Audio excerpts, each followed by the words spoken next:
everybody, it's Jeanne. I am here today with a great friend and colleague, Jay Baer, who is the author with Daniel Lehman of this wonderful book. I love the llamas. Talk Triggers. You got one too. We all have the book.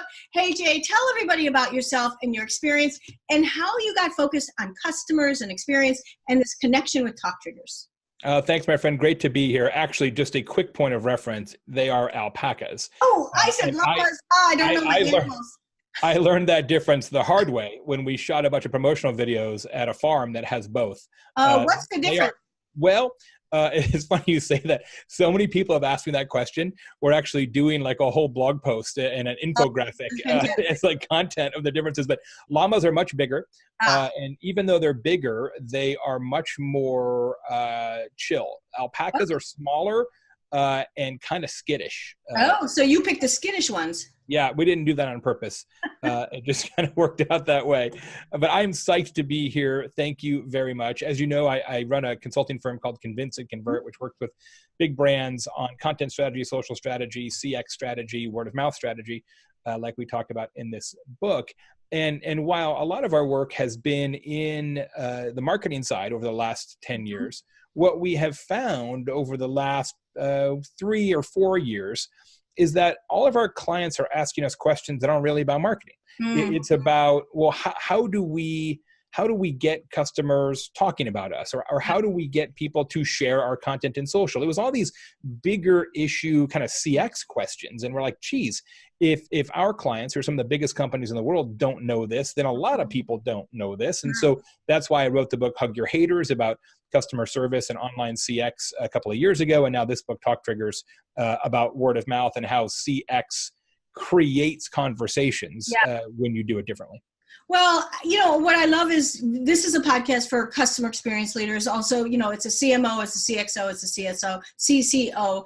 What you're bringing to us is a new term, a new, you know, piece of information in our arsenal of what to do, the talk trigger, because we're not only building experiences, but we want to create a beloved kind of company where people talk about us and become an army. So talk about, for our community, what is a talk trigger? And give us a few examples so it's real. Sure. The key here, I think, is to fundamentally embrace that customer experience can not only help you from a retention standpoint, but can also manifestly help you from an acquisition standpoint. That makes sense. Now, the mistake that a lot of people make, especially in CX, is thinking that competency creates conversation.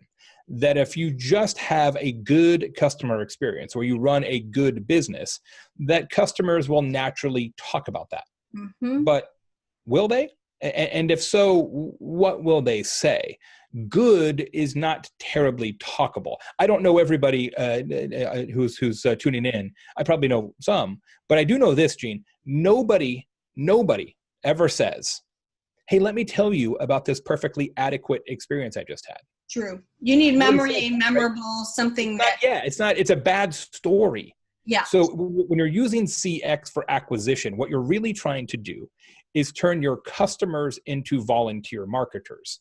And that works if you give them an interesting story to tell. That story is your talk trigger, which we define in the book as a strategic, operational differentiator. And I want to interject because it's important that you said operational, because there's so much kumbaya going on in this work. Oh, it's an operational differentiator that compels word of mouth. Your customers can't help themselves. They have to tell somebody about this special little thing that you do different. And that's it. A talk trigger is something you do different. It's not something you say different. It's not marketing. It's not a promotion. It's not a product. It's not a price. It's not a coupon or a contest. It is an operational thing it's a choice. It's a CX choice. That earns this. That earns conversations. Yep. Okay. So what are a couple examples that are very operational? Companies had to do something deliberate. Yeah, sure. I'll give you two examples, one small, one large. Good. Small business example. One of my favorites. There's a restaurant in Sacramento, California called Skip's Kitchen. Skip's is a very simple premise. It's a counter service restaurant. You go to the front, you order your food, they bring your food out to you. Okay. Their talk trigger, however, their CX, their operational choice is this. Before you pay, the counter service person whips out a deck of cards from under the counter. Really? And fans them out face down in front of you. And they say, Jeanne, pick a card. And you're like, so you pick a card. And if you get a joker, your entire meal is free, whether you ordered for yourself or an entire baseball team. Wow. Now, Skips has been in business for 10 years. They have spent a grand total of $0 on advertising ever. They've never bought an ad. Yet there's a line to get in almost every day. And they were just named the 29th best hamburger restaurant in America by USA Today. And the food must be good, right? You got to be good. Of course it's good. But here's the thing. Good is table stakes. Yeah, I agree. Yeah. I mean, the reason why good isn't a talk trigger is that all your competition is also good, or they wouldn't be in business. Right. Like it's so, the bar to clear to use competency as a conversation catalyst is so high that very few companies can do it. And most simply will never be able to. So the joker thing is their deal, right? And so about 3 people a day on average win. And when they win, they go batshit crazy, right? They're taking patty melt selfies and calling their mom and, putting reviews on Yelp and TripAdvisor, and a high school marching band shows up. It's quite dramatic. The thing is, it's so powerful that in Sacramento, at the restaurant, there's a giant neon sign out front. It says Skip's Kitchen. Can't miss it. But in Sacramento, nobody calls it Skip's Kitchen. They call it That Joker Restaurant. Oh my gosh. Right? I mean, that is extraordinary. And now that isn't marketing. That is an operational choice. They got to have the cards. They got to train the staff. They got to, it's a thing they have to do. It's CX that creates marketing advantages downstream. I'll give you a big business example. Okay, cool. That I know you're familiar with because you travel a ton. DoubleTree Hotels by Hilton. Sure.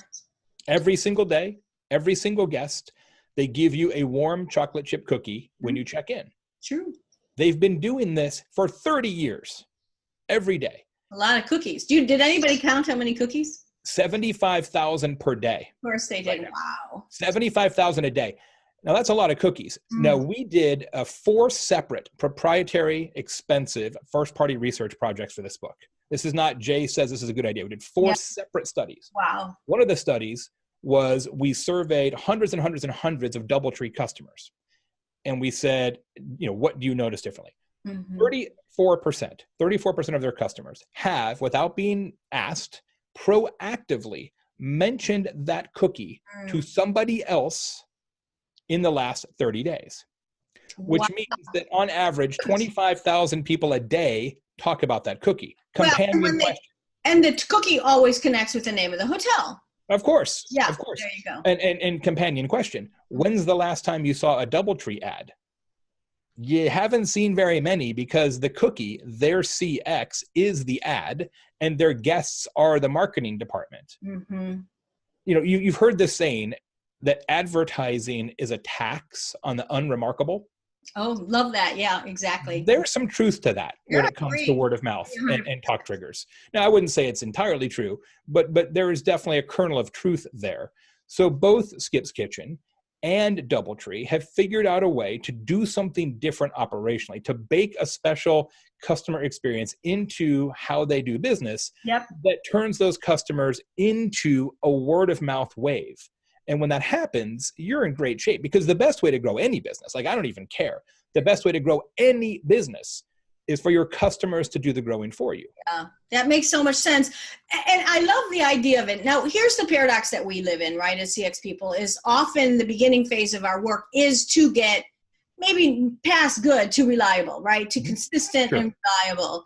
Can a talk trigger exist in that phase of our work? You got a lot of people who are at the beginning of turning the Titanic around, can a talk trigger exist in that phase? Absolutely. Yeah, I think you can have a talk trigger.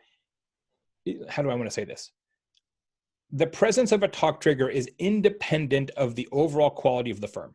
Got it. Okay. Now, it would stand to reason that better companies are going to be better at talk triggers because they're going to have the operational expertise to execute on it consistently and well. But it's not as if the Venn diagram between we have our act together and we're good at word of mouth is a direct overlap. Sure. So any examples? Because this is not about good. It's about being so reliable that there's something in there that people talk about it, right? Yeah. Yeah. Well, and I love the way that you say reliable. We use the word repeatable in the book. Dependable. Dependable. Yep. Yep. 4 R's that we say, the 4 things that your talk trigger must be. It's got to be remarkable. It has to be reasonable. It has to be relevant. And the 4th one is repeatable. And we say that because there's this whole thing in marketing now, as you know, about surprise and delight. That you purposefully take one customer in one particular circumstance and you treat them differently in the hopes that that customer will talk about it and it will go viral in social media or whatever, right? Hotels are prone to do this, right? Somebody checks into their hotel and there's a live panda bear in their room, right? With a eucalyptus tree. And, they hope that somebody's going to put that on Instagram and then it's going to go on Reddit and then MSNBC is going to call or whatever. That might work. Maybe. But it also may not work. And even if it does work, like what's the long-term impact of that? So surprise and delight is not a word of mouth strategy. It's a lottery ticket. Yeah. And the best way to upset customers, in my estimation, I presume yours as well, is to treat them inequitably. Like I feel like a lot of companies are losing their way right now because they're so addicted to tiered experiences that if you're a loyal customer or you're in the rewards club or whatever BS, you get this awesome CX. But if you're not, it doesn't matter. Like you're not terribly important to us and we don't care about your experience. I don't think that's a great way to run a business. I don't either. A lot of people do today. Well, and I think it's misguided is the wrong word, but a misunderstood approach to making the work accessible. But it does backfire. You're in an airline and you're upgraded one day and treated like a queen, and you're 2 aisles back the next day and treated like a dog, and you're the same person in the same airline with the same status. It's 100%. Completely agree. What are a couple examples around this, repeatable that we could, because I want to start connecting the dots for our folks out there who have to push that rock up the hill to get. Yeah. And this idea that everybody has the same experience, right? Yeah. That every customer has a crack at that talk trigger. So I'll give you a B2B example. It's one that I like a lot from the book. And I think it's important to recognize that word of mouth, which is really what we're talking here, and customer storytelling is in many ways far more important for B2B even than it is for B2C. I couldn't agree more. There's fewer customers. The persuasive power of each customer is magnified. And they walk away with a bigger bag of money when they leave. Great point. And frankly, most B2B companies are super duper boring. And so those that actually do something even kind of interesting stand out even more so, right? Fair. So I love the B2B examples in the book. And I think they're in some ways the most illustrative, because in that category, sometimes like, well, we can't do that. Yeah. No, you totally can. And you probably should. So one of my favorites is a company in the Pacific Northwest called Windsor One, which is they make high-end wooden trim boards. So what is a wooden trim board? Like crown molding or baseboards, or wainscoting or chair rails, like all that kind of stuff, right? So their customers are primarily like master carpenters, really talented people. Okay. This is not just like, okay, do it yourself Home Depot stuff. This is pretty good deal, right? Okay, cool. What they used to do is what a lot of manufacturers have to do, is that they've got a pretty broad product line, lots of different kinds of boards and stains and styles. And like, how do you communicate that to customers? Like all these options. And you know what, if you're a carpenter, you're probably not flipping through a catalog. You're not looking at a PDF. That's not what you do. So what they were trying, and they've done this for years, is they were spending, I think about $500,000 a year on magazine ads, which is a lot for a company that size. Yeah, it really is. And each ad was essentially... Do these people read ads? Well, there are trade pubs, right? And it's like, Carpenter Today or whatever. I don't know what it is, but and so the idea was that each print ad was kind of like a mini catalog. It was like, well, we do this and this and this and this and this. Sure. Well, nobody was calling. They had a trackable phone number. Nobody was ever calling, and they're like, geez, we're spending all this money. So they said, new plan.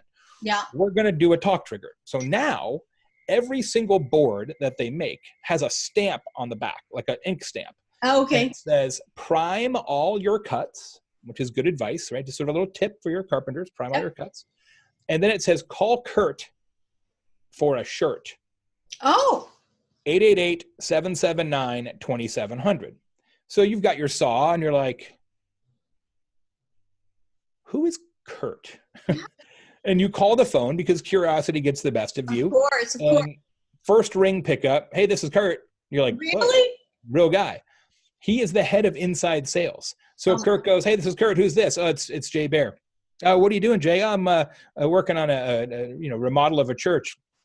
Oh, fantastic. Hey, you a fat guy, Jay? Excuse me, Kurt? Well, I got to figure out what size shirt you need. I'm like, probably. Did they really say, are you a fat guy? Yeah, that's how they lead it off. I'm probably XL. It's like, well, you got any other guys on your crew? I'm like, yeah, there's 4 of us. How fat are they? Well, it depends.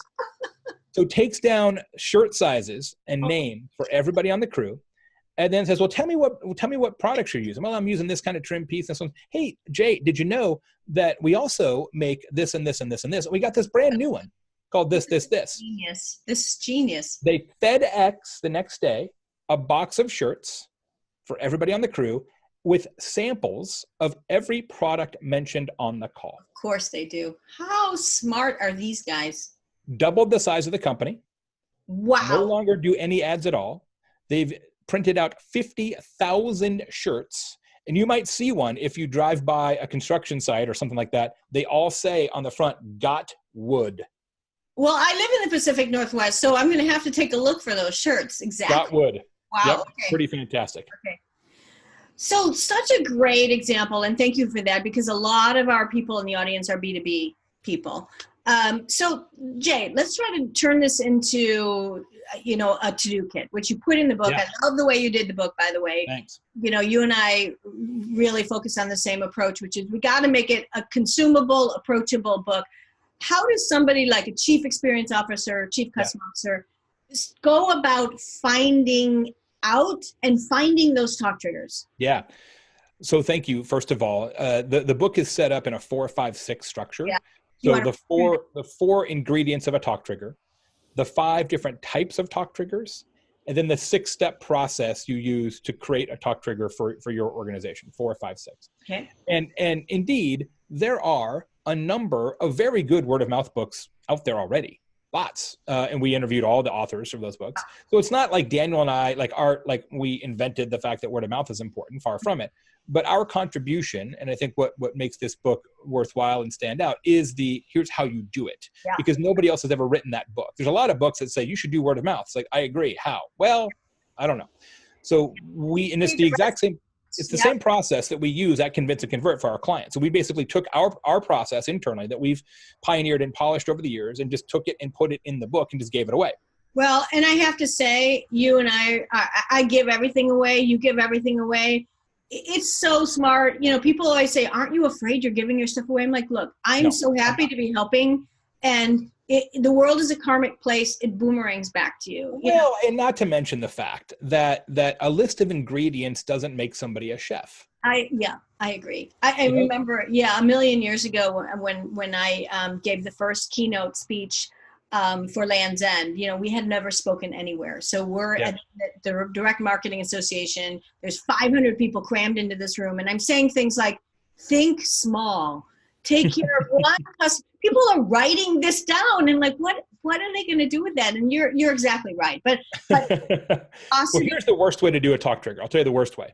And this happens all the time because when I give presentations about this premise, people invariably come up afterwards and they say, we're going to get everybody together in a conference room. We're going to get this CXO and everybody else. We're going to brainstorm and we're going to come with a talk trigger. And I'm like, don't do that. Thank you. Because if it was that easy, you'd already have one. Exactly. So walk us through the recipe card. Best process is this. First, you have to really, really, really understand your customers probably better than you do today. I think it's no doubt that people who listen to this show are on top of that train. That's why I love CX professionals, because they're so tuned in to customer understanding in ways that frankly marketers simply are not. What we do is we do interviews with 3 groups of customers. We interview new customers, we interview longtime customers, and we interview lost customers. Perfect. Before we start those interviews, we document the customer journey, all the touch points and inflection points that the brand has with the customer. And then in the interviews, we ask what they expected to happen. Yep. at each of those touch points. Because once I know what you expect, I know what you don't expect. Yes, And exactly. the difference between what you expect and what you don't expect is where your talk trigger lives. Got it. So Okay. we just document those customer expectations at every step of the journey. And then you kind of have a sense of where this kind of fits in, right? Yep. That's kind of the first step.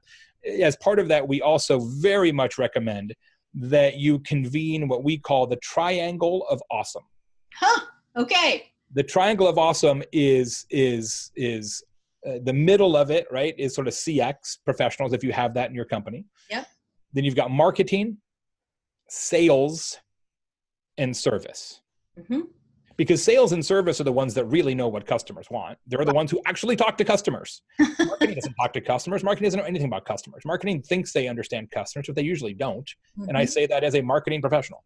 Okay. It just doesn't work like that. So you got to get everybody in your company involved, especially because a talk trigger is an operational choice. It is. So you got to have everybody singing out of the same hymnal, because if all of a sudden marketing just goes and freestyles this and does it alone, or even if CX does, and they're like, hey, guess what, guys? Now we're going to do this wacky thing that people are going to talk about. You're going to get blown out of the conference room. Yeah, no, yeah. We know this at CX. This is part of our work on a regular basis, is this underbelly part of it, where if you don't engage, it's not invented here, bye-bye, see you later. Yeah. That is so, so true. So that's the kind of the first step, is that sort of research piece. Then we recommend creating a list of 5, 7, doesn't really matter, a handful of what we call candidate triggers. Okay. So these are things that you could do that would, you think, create conversation that customers don't expect, that where in the customer journey you would initiate or launch them. Got it. Okay. And the key there, I want to reinforce that you said, is a handful. Yeah. This isn't an Excel spreadsheet with 200 things on it. You're going to present to leaders and people's eyes are going to, that's what happens. No. We visio map every touch point. We turn it into blur. Yep. Okay. Yeah. When we do it in our company as consultants, mm-hmm. our internal SLA is we try and come up with 9 really good ones. Okay. We present 6 to the client. Got it. Okay, good. And that's it. No more than that. Yeah. Because they can't deal with more than that. No, exactly. So then we've got, let's just say we have 6. So then we create, and there's graphics and how-tos and all this stuff in the book about how to do this exactly. But then we score each of those candidate triggers on a matrix that we created. It's very simple. X-axis is presumed talkability. Oh, interesting. So how talkable do you think this is? Now, this is just, this is anecdotal. You're just taking a guess at it. You're getting your way into it. Yep. Like you've got some sense of like, this is wowie zowie, or this is kind of wowie zowie, right? I mean, you just take a stab at it, right? So presumed talkability is this axis. This way is operational complexity. Got it. Okay. So what you're looking for is something that's kind of in the middle of both. Pretty talkable, but also pretty doable. Yeah. And then you're like, okay, everybody cool with that? We really want to do this. Everybody good. Everybody's got to sign on. Then you test it. You have to test it. You take some sort of segment. It could be every nth customer. It could be a particular location. It could be a particular product set. There's a lot of ways to do it. Yep. It depends on the company, but you segment out your customer base. You give that section of your customers access to the talk trigger, and then you wait for however long it is statistically valid for your company. It depends on your number of customers. It might be 30 days, 45 days, et cetera. And then you measure actual talkability of the trigger for that test group. So what are we measuring? What are people looking for? Now, if you're a consumer-based company, your trigger will often show up in consumer-generated content. Like you'll see it in social media, you'll see it in reviews, you'll see it, right? You'll see people taking pictures of it on Instagram, whatever. Okay. If you're a business-to-business organization, that's less likely. Right. It's just the nature of the companies, right? So even in B2C, just to be more valid, we recommend that you actually survey against this. Okay. That's okay. So what you would do, how we structure this, is you do a survey of the customers, the test group, the customers who have access to the trigger. Okay. You do an email survey, presumably, or something, and you ask them 3 questions in this order. Question 1. Have you told anybody about your experience with the brand since the last time you purchased from us? Got it. Yes or no? Mm-hmm. Question 2. What have you told somebody? Because there you're looking for an unaided mention of the trigger. Mm-hmm. Question 3, list of 7 things. One of those things is the talk trigger. Have you mentioned any of these? Check the ones you've mentioned. Oh, interesting. Okay. Because now you have an aided list exactly. of they talked about it, right? So that's how you do it. Have you talked? What did you say? How about one of these? Yeah. That's the 3 questions. Yep. Perfect. Yeah. So what we look for in our company, what we recommend in the book, is in that test group.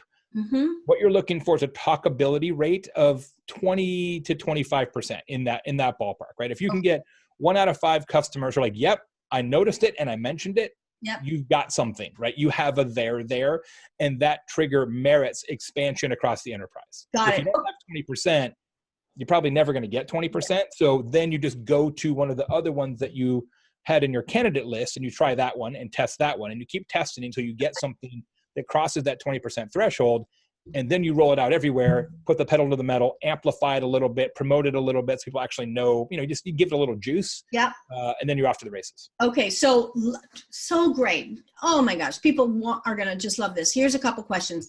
We're in front of executive teams and boards and everything. The first question they're going to say, well, is how big is the sample size, and how do we know that it's a valid sample size? Mm-hmm. How a few bars on validity and sample size? I know it's going to be relative, but just a little. I mean, it really depends on your total number of customers, right? Yeah, so I know, but validity of your sample size depends on how big the company is. I mean, if you only have 100 customers, 20 is super valid. Yeah. If you've got 5 million customers, different story. Few hundred. So, ideally, what you want, and most market researchers would say, you want to try and tap into 10% of the whole, that kind of thing for your test, give or take. It's got to show up valid. Yeah. Because if they're going to spend a lot of money. Okay, so let's talk about this. Well, I will say you probably don't have to spend a lot of money, which is the good thing about a talk trigger. Oh, to implement it? Yeah, I mean, that's the nice thing about this, right? I mean, does it cost DoubleTree money to make 75,000 cookies a day? Well, sure. But look what they get back. And what would it cost them to instead try and do that through radio? Perfect. Right? And that's exactly, yes. So it's not, I don't want to suggest that word of mouth or talk triggers is no cost. That's a foolish statement. But compared to what you'd have to spend to get that kind of awareness in a traditional way, it's like the greatest bargain of all time. And that's actually the next question. So how do people present what you just said, right? We're going to work on a talk trigger, and here's the return on the talk trigger investment. Is there a way that you help people explain this? Yeah, I mean, I think the best way to explain it, because sometimes it's hard to say, all right, this customer told somebody about the cookie. Right. That doesn't necessarily mean the guy who heard that story booked a room. Now, some will for sure. I mean, that's just a given. It's really difficult to put a number on that because it's not trackable in any real way. But what you can do is to contextualize it to say, okay, on the marketing side of our business, what are we willing to pay today for awareness? Yep. So if we're paying $27, right, to generate 1,000 impressions via whatever, right? Well, then we know that this company values an impression this way. Got it. Right. And if we know that 20% of our customers tell 3 people each about our thing, well, what's the impact of that? Not to mention the fact that, of course, and we've got a lot of research about this in the book, not to mention the fact that word of mouth is substantially more persuasive than advertising, just because there's a lot of reasons for that. I won't get into it, but so it's not necessarily apples and apples. It's apples times apples. Yep. But that's the even though it's imperfect, and I think it undervalues the power of word of mouth significantly. When people say, "Look, we have to put a value, we have to actually put a dollar value on this," that's how we do it. Okay, so for everybody out there, and Jay, correct me if I'm wrong, what we're gonna compare is the cost of the minds and hearts talking about it, not the conversion of customers converting. Because again, even in CX, that's a very hard calculation to reach. Okay. Yeah, it's tough. Now, that's not to say it's impossible. Like you could design a talk trigger that has a referring kind of like for example, we talked about Windsor One. Yeah. Windsor One but they could very easily determine the actual sales because they know who called them. They know what samples they sent out. Yep. It's not that big of a company, right? So they could do that calculation and say, every phone call yields X. Everybody who calls Kurt yields X on average. Like that's totally doable. Yep. But for a lot of companies, that's really hard to do. It's hard to do that. Yeah, exactly. Okay, so you've talked about it all throughout our conversation, but this misunderstood work of social talk and customer experience, because the CCO or the CX person the marketing person is going to say that's my job, but they are intrinsically linked, because what you do is what you earn. Any words of advice on how to help people connect the dots, especially across the silos on this stuff? Yeah, I mean, look, one of the reasons we wrote this book is that clients of ours who run social media were like, we don't know what to say anymore. Right? If you want your social media to work better, have a story worth telling. Like, what's a better social media program? Talking about some stupid BS or being like, hey, we give out a cookie every day to every person. Right? What do you think DoubleTree does in social? They talk about cookies. They produce cookie recipe books, right? I mean, the cookie powers their social and their content program, right? So if you do this well, it's not word of mouth or social. Yeah. It's word of mouth becomes the raw materials of your social. Fair. But that's the right way to think about it, in my estimation. Well, and what you've said all throughout this, I'm just really glad the way you're positioning this, because it's operationally doing something deliberately that's good for customers, wins their hearts and minds, and then earns you their rave, their conversation in social. And then that comes. But I love what you've outlined, which is there is a way to get there versus stumbling over it, right? Or hoping people talk about you. Yeah, well, because that's always been the challenge, right? Is that what happens historically? People either do nothing, or they go with the big stunt, right? They go with we need word of mouth, so let's do the contest, and somebody's going to win an island or whatever, right? And it just I'm not a big fan of stunts. I love strategy. I hate stunts. Yeah. So that gets right into our last question, Jay. We always end the show with what I call the pay it forward question. Okay. Which is for people out there trying to figure it out, and based on your experience, your great journey. So Jay, ready? What do you know now that you wish you knew then? How long's the show? I know. We could go on forever. You have a few minutes, whatever. How long's the show? What do I know now? Right. The customer is significantly smarter and more discerning than we give them credit for. Almost all great CX comes from a position that the customer is smart enough to tell the difference. And I didn't always know that. Oh, interesting. Because I come from politics, right? And my background originally is in politics, and I ran political campaigns, and there the mantra is quite the opposite, right? Like never overestimate the audience's ability to pay attention, and my time in politics helped me a lot, especially in social, because it's really similar psychology. Sure. But politics in many cases teaches you to treat people as if they're really not smart. Oh, and what I've learned in CX is that you really should look at it from the opposite perspective. Oh, it's fantastic. Anything else you want to add? Yes, one thing. The book itself is talk triggers. And as you would expect, a book about word of mouth has a talk trigger. So one, as we talked about, it does have alpacas on the cover. Right? On the back, it says right here, these words: satisfaction guaranteed. If you bought this book and didn't like it, go to talktriggers.com and send the authors a note, they will buy you any other book of your liking, and we will. So if by chance you buy this book and don't like it, send us a note. I will buy you anything you want. You want a first edition Bible? We'll figure it out. We will find one for you. We don't care. You have literally no reason to not buy this book because you have absolutely zero risk. You can get it all the places and ways that books can be procured, and there's an audiobook that I read and all kinds of jazz. Great. Well, it's a fantastic book for everybody out there. You guys doing customer experience work, add this to your arsenal because it blends so perfectly into what we do. Jay, thank you so much. And just love talking to you. You're adding so much dimension to our community and to what we do. So thank you so much. Thank you, my friend. I'll see you in a couple of weeks. Okay, cool. Talk to you soon. Bye-bye.